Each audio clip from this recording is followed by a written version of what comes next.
আমাদের শাহুল রহমানের কেন্দ্রীয় কমিটির সংগ্রামী কার্যকরী সভাপতি, এক সময়ে তুমুল ছাত্র নেতা, বৃহত্তর লালবাগ থানা ছাত্রলীগের 1 যুগ 12 বছরের সভাপতি, আপনাদের আমাদের সকল অত্যন্ত প্রিয় নেতা, সংগ্রামী নেতা হাফেজ মাওলানা সাগর আহমেদ সাহেব।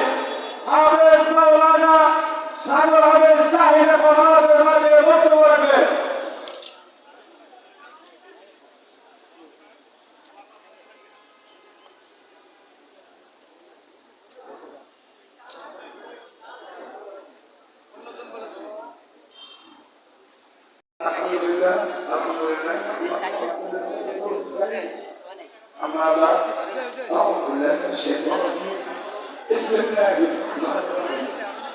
বাংলাদেশ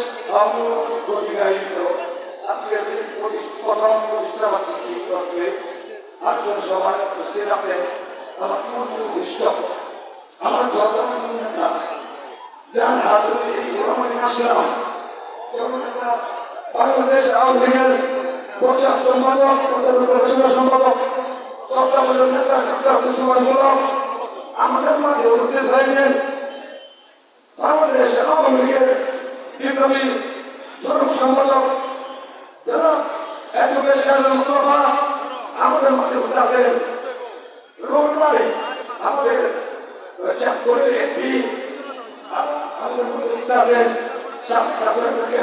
সহ আমাদের আফতার বুখারী অন্যান্য সবাইকে জানাচ্ছি আমার ব্যক্তিগত পক্ষ থেকে আসসালামু আলাইকুম রাহমাতুল্লাহ।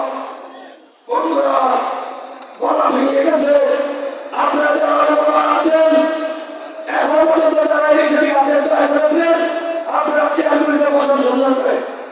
আমি শুধু একটা কথাই বলবো, আজকের এই প্রতিষ্ঠাবার্ষিকী সকল ছাত্রদের মধ্য দিয়া জননেত্রী শেখ হাসিনা, বাংলার রাখালরা, জাতির পিতা বঙ্গবন্ধু শেখ মুজিবুর রহমানের আদর্শের এই ওলামা লীগ আজকে ওলামা বাড়িতে ওলামা লীগ সংগঠিত হয়েছে।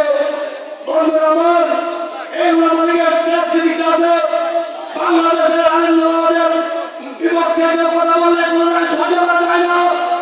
আমি মনে করি জননেত্রী শেখ হাসিনার হাতে শক্তিশালী করার জন্য এই বাংলার জমিনে এই আইন সমাজকে দরকার আছে।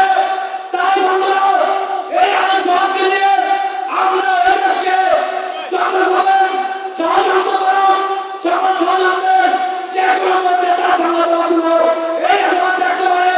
আমি আমার সংক্ষিপ্ত বক্তব্য শেষ করছি। সকলকে ধন্যবাদ। জয় বাংলা, জয় বঙ্গবন্ধু, জয় বাংলাদেশ।